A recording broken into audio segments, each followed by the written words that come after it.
movie's premiere.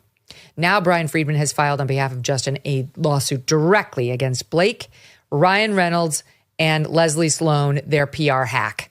And they're alleging not only did our PR team not hurt Blake or generate a campaign against Blake or do anything to hurt Blake in last August when she came under negative press. That was organic because of her own bad behavior. But you guys were the ones out there generating negative press against Justin. You bullies were the ones who were trying to ruin Justin so you could have your way on all the scenes and all the wardrobe and all the control, and you could feel like the producer and the director when you weren't. In what was supposed to be a triumphant adaptation of a beloved bestseller, It Ends With Us has instead devolved into one of Hollywood's most fascinating and complex legal battles, pitting acclaimed director Justin Baldoni against A-list actress Blake Lively in a saga that continues to unfold with new revelations emerging almost daily. What began as creative differences has escalated into a full-blown crisis involving allegations of harassment, defamation lawsuits, and potential criminal charges, leaving the entertainment industry watching in stunned fascination as the drama threatens to overshadow the very film it surrounds. The project initially sparked widespread enthusiasm among fans of Colleen Hoover's emotional novel. The pairing of Justin Baldoni, known for his sensitive handling of complex narratives, with Blake Lively, whose star power and screen presence had earned her a devoted following, seemed like a perfect match. The source material, dealing with themes of domestic violence and personal growth, demanded both delicate handling and powerful performances. However, what transpired behind the scenes would prove to be more dramatic than anything captured on camera from the earliest days of production. Tension simmered beneath the surface. Sources close to the project reveal a fundamental clash of visions that would eventually tear the production apart. Baldoni, committed to maintaining the novel's raw, emotional authenticity, envisioned a gritty, unflinching portrayal that would honor the book's serious themes. Lively, meanwhile, reportedly pushed for a different approach, advocating for the incorporation of lighter moments and what some described as glamorous elements that would make the film more commercially accessible. These creative differences might have remained merely that artistic disagreements typical of any major production, had it not been for what happened next. As filming progressed, the environment on set allegedly became increasingly hostile. Initial whispers of discord evolved into full-blown accusations from both sides. Lively's camp began suggesting that she was being marginalized and excluded from creative decisions, while Baldoni's team maintained that the actress was attempting to fundamentally alter the film's tone in ways that undermined its core message. The situation reached a breaking point when Justin Baldoni took the extraordinary step of filing a defamation lawsuit against Blake Lively. His legal action painted a picture of an actress who, frustrated by creative limitations, allegedly embarked on a campaign to damage his reputation and sabotage the film. The lawsuit detailed claims that Lively had spread false narratives about Baldoni's directing style, characterizing him as tyrannical and uncompromising when, according to his legal team, he was simply trying to preserve the integrity of the source material. Lively's response was swift and equally dramatic. Her counter-lawsuit alleged bullying behavior from Baldoni, claiming that his directing style had created a toxic environment that prevented her from delivering her best performance. The legal documents described instances of alleged harassment and professional undermining that, if true, would cast a dark shadow over Baldoni's reputation as a thoughtful and empathetic filmmaker. An unprecedented move that sent shockwaves through the entertainment industry. Baldoni launched a website containing 168 pages of documents, text messages, and emails that he claims vindicate his position. This digital repository of evidence offers a rare glimpse into the inner workings of a troubled Hollywood production, revealing communications that suggest a complex power struggle far removed from the public personas of both parties involved.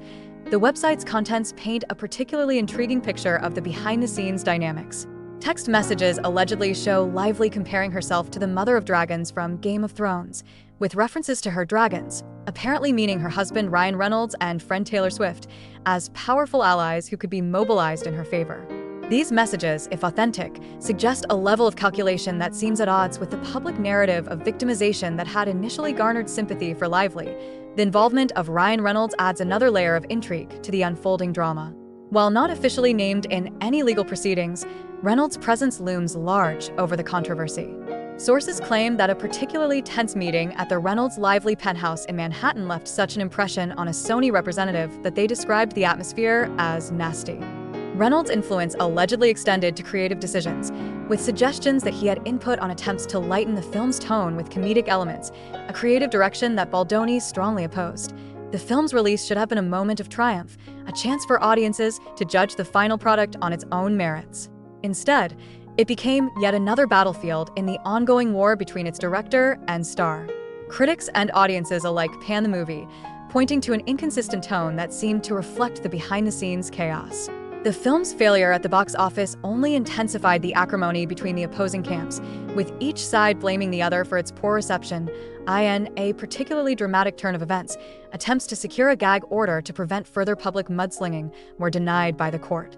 This decision effectively ensured that the drama would continue to play out in the court of public opinion, with both sides free to share their versions of events through various media channels.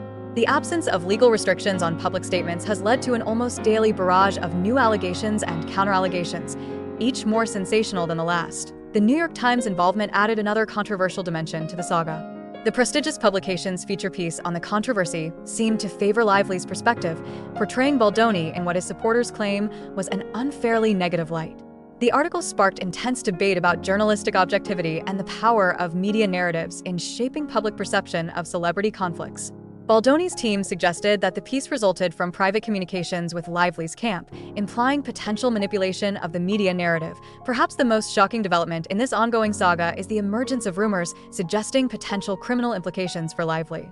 Allegations have surfaced claiming that evidence submitted in her countersuit may have been doctored or falsified. If proven true, these accusations could lead to serious legal consequences, including possible jail time for perjury or obstruction of justice. While legal experts caution against speculation about specific sentences, the mere possibility of criminal charges has added a new dimension of gravity to what began as a creative dispute. The involvement of Taylor Swift, albeit peripheral, highlights the powerful networks at play in this Hollywood drama. Referenced in the leaked text messages as one of Lively's dragons, Swift's potential influence over public perception and industry dynamics adds another fascinating layer to the story. While Swift herself has remained publicly neutral, the implication of her potential involvement demonstrates how celebrity alliances can affect professional conflicts in unexpected ways. As the legal proceedings continue, the impact on both parties' careers remains uncertain. Baldoni, whose reputation was built on creating meaningful content with social impact, finds himself fighting to preserve his professional image. Lively, whose star power had seemed unassailable, faces questions about her behavior and judgment that could affect future roles and opportunities. The situation serves as a stark reminder of how quickly Hollywood fortunes can change when personal conflicts spiral out of control. The story of It Ends With Us has become a cautionary tale about the volatile mix of creative control, star power, and personal ego in modern Hollywood. What should have been a powerful adaptation of a meaningful story has instead become a case study in how internal conflicts can derail even the most promising projects. The film's failure to capture the emotional depth of its source material seems almost secondary to the real-life drama that continues to unfold. Industry observers note that the situation reflects broader issues within Hollywood about creative control, the power dynamics between directors and stars, and the role of social media and public relations in shaping narratives about professional conflicts. The ease with which private disputes can become public spectacles in the age of social media has forever changed how such conflicts play out, with real-time consequences for all involved. The financial implications of this controversy extend beyond the film's poor box office performance.